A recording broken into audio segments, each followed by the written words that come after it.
Ayo, what's up? Ako nga pala si BT at nandito ulit tayo sa BT Reaction and welcome to my channel, Tunay na Kritiko.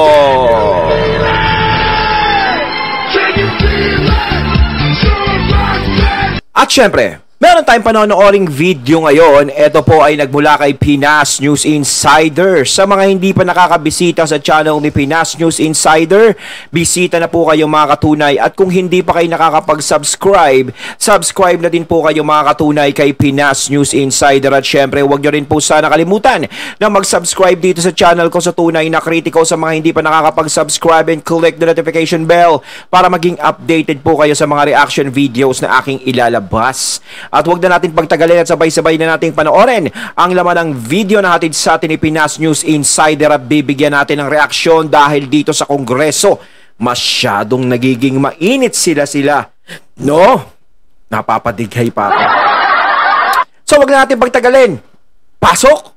Ang balita ngayon, viral ngayon sa mundo ng social media. Ang di umano'y balitang news anchor ng SMNI na si Ka Eric Celis. Matapang at harap-harapang sinagot ng Kongreso. Mga pasabog ni Ka Eric ila nagpakaba kay Speaker Martin Romualdez at galamay nito sa Kongreso. Pero bago ang lahat, kung bago ka pa lamang sa aming channel, please huwag kalimutang mag-subscribe at i-click ang notification bell para mas maging updated ka pa lalo sa lahat pa ng bagong video na i-upload namin. At eto na nga mga kababayan, mainit pa ngayon sa sikat ng araw ang pagdinig ng Kamara dahil sa pagdepensa ni Ka Eric patungkol sa aligasyon nito kay Speaker Martin Romualdez sa 1.8 billion travel expenses na yung nilabas na yun, yung naging issue kay Ka Eric, yung 1.8 billion, yung travel expenses nga naman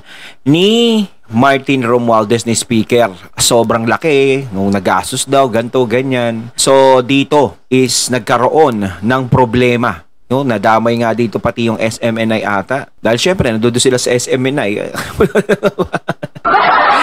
Diba? Kaya eto, dinidinig sa Kongreso yan. Tungalinga naman ni House Secretary General Velasco at Deputy Secretary General for Finance Dante Roberto Maling. Ang ulat ng SMNI na sina Ka Eric Celis at Loren Badoy hingil sa umano'y 1.8 bilyong halaga ng travel expenses ni House Speaker Martin Romualdez. Ayon pa kina Secretary Velasco at Deputy Secretary Maling, sa opisyal na datos ng House of Representatives ay 4.3 million pesos lamang ang naitalang travel expenses ni House Speaker Martin Romualdez mula Enero hanggang Oktubre 2023. Ang paglilinaw na ito ay ginanap sa pagdinig ng House on Committee on Legislative Franchise kung saan tinalakay ang posibleng paglabag ng SMNI sa prangkisa nito dahil sa di umano'y pagpapakalat ng fake news at red tagging. Subalit nanindigan at buong tapang na nagpahayag si Ka Eric Celis na mapagkakatiwalaan di umano ang kanyang source mula pa nung membro pa siya ng rebelding grupo. Kaya sa nangyaring pagdinig, tila hindi napiga ng mga congressman si Ka Eric dahil sa matalino nitong pagdepensa at magkikita ang kausayan nito sa batas. Ayun, napanood ko nga yun, yung sa Kongreso, kung sino yung main source ni Ka Eric talaga is tinatanong nila, pero hindi talaga sinasabi ni Ka Eric, kumbaga sa seguridad din nung main source niya. Kasi kapag nalaman nga naman, no, kapag sinabi niya dyan, is wala na. Pero kung sa, ano naman, kay Speaker Martin, kung sinasabi namang fake news, mas maganda siguro kung ipakita na lang, no, ipakita na lang talaga yung tunay. Mas maunawaan naman siguro ng mga tao yun.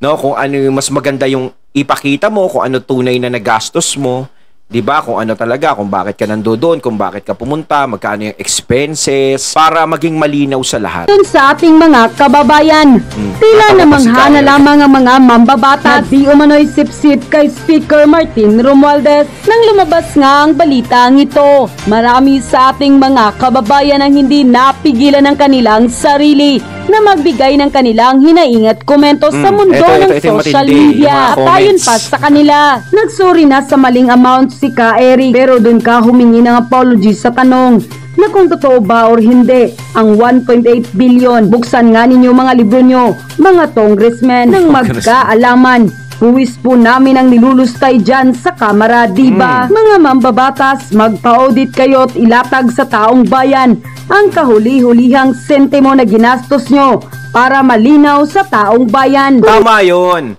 Dapat talaga is pinapakita nila kung magkano yung nagagastos, no, sa mga expenses na ginagamit nila kapag may travel o kahit anuman na pinagagamitan nila ng pera.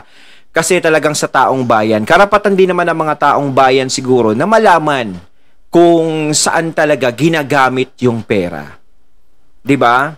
Kasi paano ba naman sisipagin yung mga tao na magbigay ng buwis kung ganyan? Kaya nga yung iba parang hindi na nagbibigay ng buwis, lalo na yung mga malalaki yung mga kinikita. No, mas maganda bilang isang pinuno ng ganto, ganyan, no, na ipinapakita nyo, no, para maging malinis sa isip ng mga tao at hindi makapag-isip ng hindi maganda sa inyo. Kasi doon lang naman nagsisimula yun Kung itinatago mo, hindi mo pinapakita, ay ganun talaga mangyayari, pag-iisipan talaga ng masama. Pero may kasabihan, minsan, ang pera talaga, istukso talaga yan. Lalong-lalo na kung napakarami. Siyempre, hindi lang milyon ang pinag-uusapan, bilyon, di ba? Hindi naman natin inaano. Pero, isa pa, yung pagpapaano sa SMNI is parang pagpapatigil o is paglabag yun sa demokrasya. Parang ganon, di ba? Kasi kung may mali man silang nasabi, pwede namang ganyan, patawag ng ganyan, ganito. Pero sa freedom talaga is parang hinaharang. Hinaharang mo yung freedom of expression ba yun? Ganon. Basta yun na yun. Lahat tayo ngayon is nasa bansang demokrasya. No? Kumbaga, malaya tayong magsalita ng ating mga saloobin. Ngayon, kung masasaktan man yung tatamaan sa mga sasabihin, no, is ibig sabihin yun is guilty. Kasi hindi ka masasaktan kung hindi ka guilty. Hindi ka guilty. Katulad ni PBBM, di ba? Nung tumakbo siyang presidente, halos lahat ng masasakit na salita sa pamilya niya is binagsak sa kanya. Sinabihan silang pamilya na magnanakaw, lahat ng ganito, lahat ng masasama, no? Na parang berdugo, ganyan ang tatay niya. Lahat ng masasama is ibinintang sa mga Marcos. Pero hindi yun pinansin ng mga Marcos at ni PBBM na natili silang tahimik. Kasi, nandoon yung, karapatan niya yan Magsalita kayo. Karapatan niya yan. No? Ibintang nyo sa amin lahat ng gusto nyong ibintang. Pero hindi sila nagagalit. Kasi nga, alam nila ang katotohanan. Bagkos, mas ipinapakita nila sa tao yung tunay kung sino sila. Yun Kaysa, ganto, ganyan ng Marcos. Hindi! Pag ako na lang, ipapatigil ko yung mga yan. Ipapadampot ko. Yun, di ba? Yun ang mali. Pero si PBBM, hindi siya nagsalita ng kahit na na masasama pa dun sa mga bumabato sa kanya. Dahil alam niya sa sarili niya kung ano ang totoo. At hindi niya pinigilan na magsalita ng masama sa kanya. No, kahit hindi naman ginagawa nila yon, is hindi niya pinigilan. Bahala kayo, karapatan nyong magsalita, karapatan nyong sumigaw, karapatan nyong magbintang ng kung ano-ano. Sige, hindi niya pinigilan yun. Ngayon, kung pipigilan nyo, yung mga magsasalita, halimbawa, may mga news anchor, ganito, kahit na is pinigilan nyo, pinahinto nyo, pinatanggal nyo, is may ibig sabihin yun. Lalong madadagdagan sa taong bayan yung hindi magandang punto sa inyo. So, ibig sabihin nun, parang may itinatago kayo na ayaw malaman ng taong bayan. Kasi kahit nasabihin na yung isa ipatanggal nyo, dalawa pangatlo, pang-apat, is marami pa ring lalabas, marami pa ring lilitaw, no, na magbabalita o magsasalita tungkol sa hindi magandang nangyayari sa bayan. Yun Hindi nyo basta-basta mapipigilan yan. Kaya ang pinakamaganda na lang dyan is kung hindi guilty, is sige, magsalita kayo. Karapatan nyo yan lahat. Ganun yan. Ngayon, kung hindi totoo yan, at hindi mo napatunayan yan, ilalabas ko ang ebidensya. So, eto, lahat ng binibintang mo sa akin, eto lang talaga yung nagastos ko kapag eto talaga, napatunayan na tama siya, pwede niyang kasuhan si Ka Eric na nagbibintang ng ganun. Pwede, di ba? Magiging ganun. mas fair ang laban. Hindi yung kaagad na, ay, pasara yan, ganto, lumabag yan sa ganto. So, ayun na nga, may nilalabag, pero kapag dinamay mo na yung isang ano niya, parang iba mali no? Ngayon, kung good, kung yun lang yung nagastos ni speaker, ganto, ganyan, mas maganda kung naipaliwanag niya sa mga tao. Mas maganda yun. 'Di ba? Tapos, kapag napatunayan, di, syempre, mayayari si Ka Eric doon. Doon na malalaman yun, na doon na siya pwedeng makasuhan sa mga sinasabi niya. Ngayon, kung nagkamali si Ka Eric naman sa sinasabi niya, sa pagkalkula niya sa nagastos ni speaker, di, maganda kung inamin niya rin, 'di ba? Walang tinatago si Tambaloslos. Bakit sobra ang aray nila? Explain na lang kung hindi totoo. Dito sa bansang ito, kapag ikaw ay magtatanong kung nasaan ang pera ng bayan, ay isang malaking krimen. Nagtatanong lang naman, natural sa mga media yan. Bakit single out lang ninyo si Ka Eric at Dr. Badoy at ang SMNI? Ang gagaling ni Ka Eric, sigurado akong namangha ang Kongreso sa pinakitang husay nito sa pagdepensa. Kaya mga alipori si Tambaloslos sa kamera, kabahan na, unquote. Po ha, tama ba yung pag-aresto kay Ka Eric at kay Dr. Lorraine Badoy? Ang tanong ko po tama ba ha? Hindi, meron bang kapangyarihan ng Kongreso? Dalawang bagay po kasi yon. Kasi meron po talagang kapangyarihan ng Kongreso.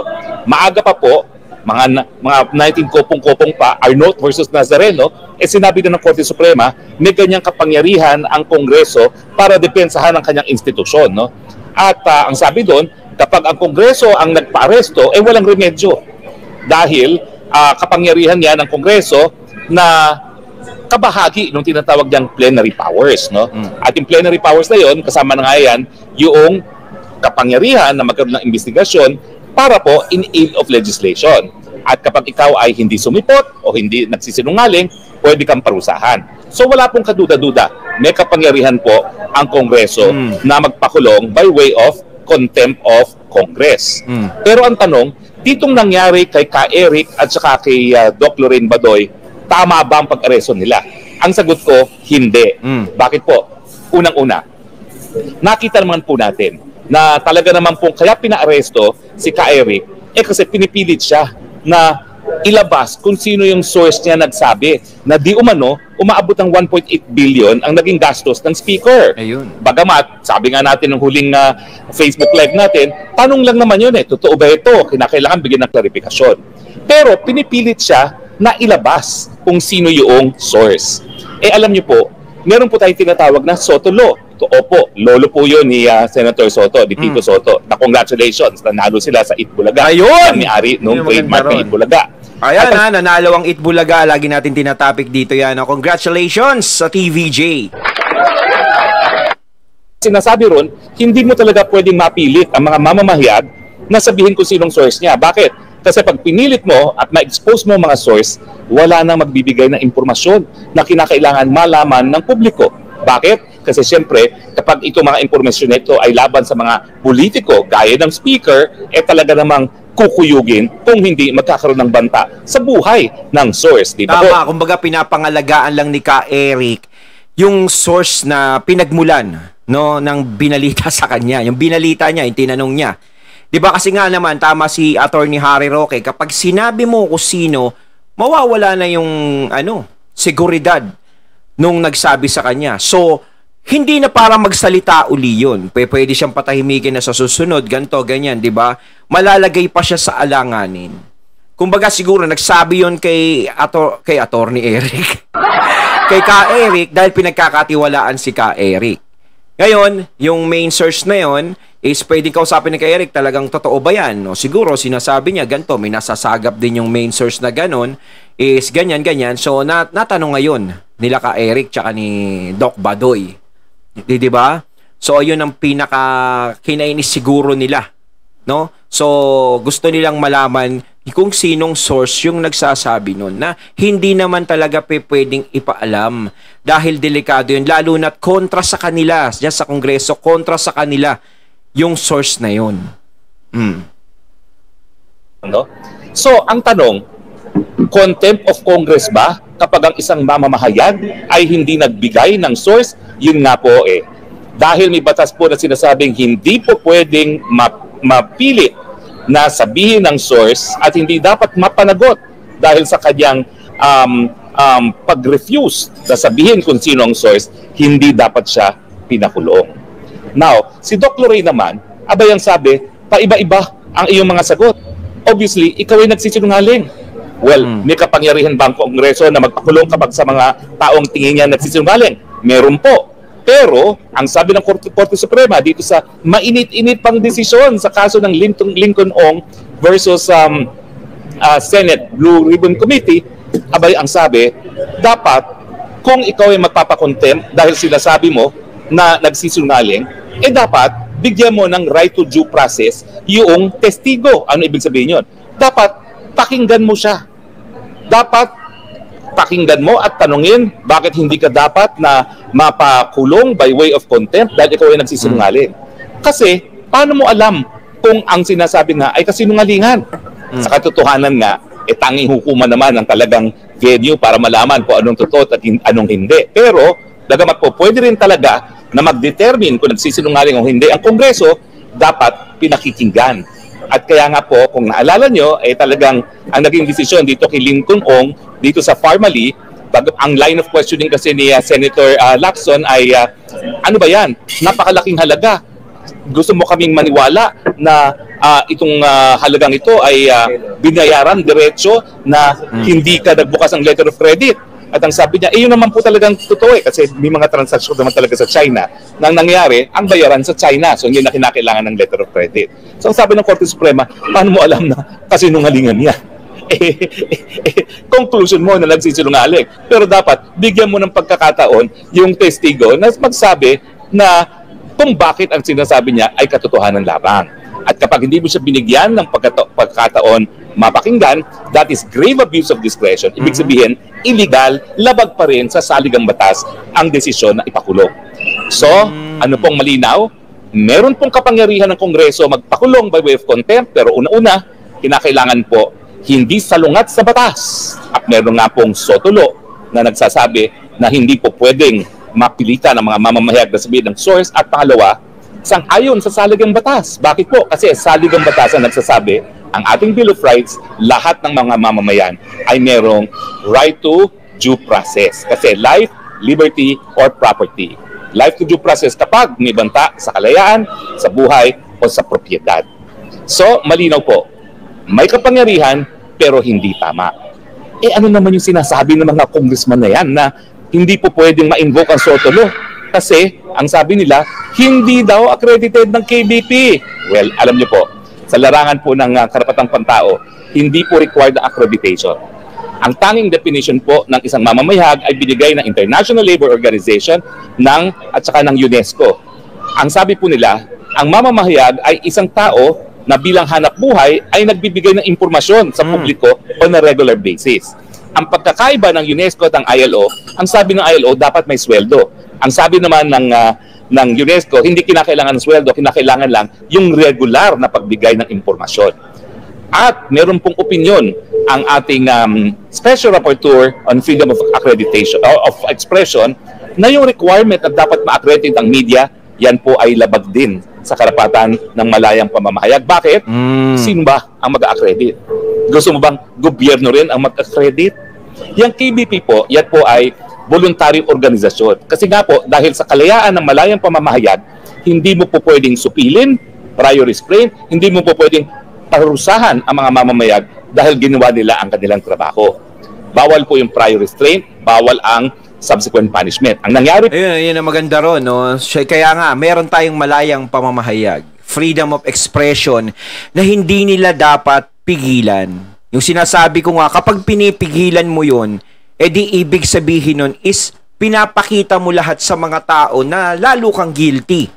Kasi kumbaga may kasabihan nga tayo, ang unang mag-react guilty, sino ang umutot? Hindi ako parang gano'n, di ba? Hindi, kakatanong mo lang, biglang may sumagot. So, kung ikaw is pipigilan mo, no, wag natin labas.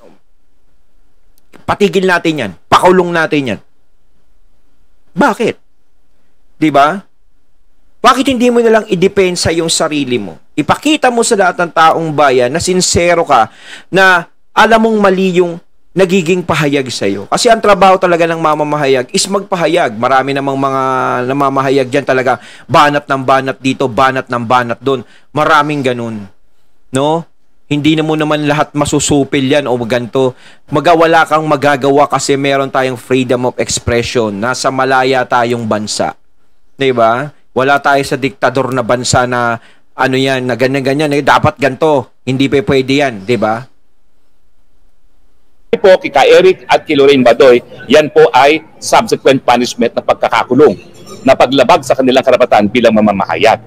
Now, yung accreditation ng KBP, para po yan sa self-regulation. Mas magandang po sana nga na merong self-regulation kasi kung ikaw ay isang tao na sa tingin mo na labag ang iyong karapatan ng media, doon ka magsasampa ng kaso at ang mag-uupong mga wes ay yung mga kasama sa hanap buhay ng mga mamamahayag na rinireklamo.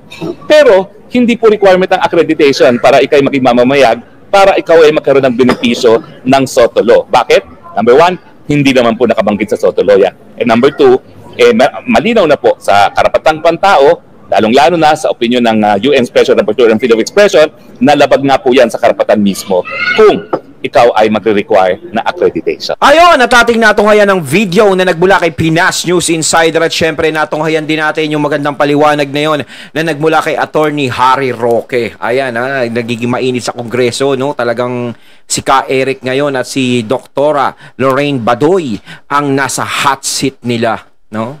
Kasi pakita nyo na lang, 'di ba, para wala nang question na ganyan. Kasi karapatan din naman ng taong bayan kung ano yung mga nagastos na yan. Ano ba yan? Buti pa kayo, may mga panggastos, kami wala. Kayo mga katunay, na masasabi nyo tungkol dito? So once again, I'm BT and I'm out. Peace!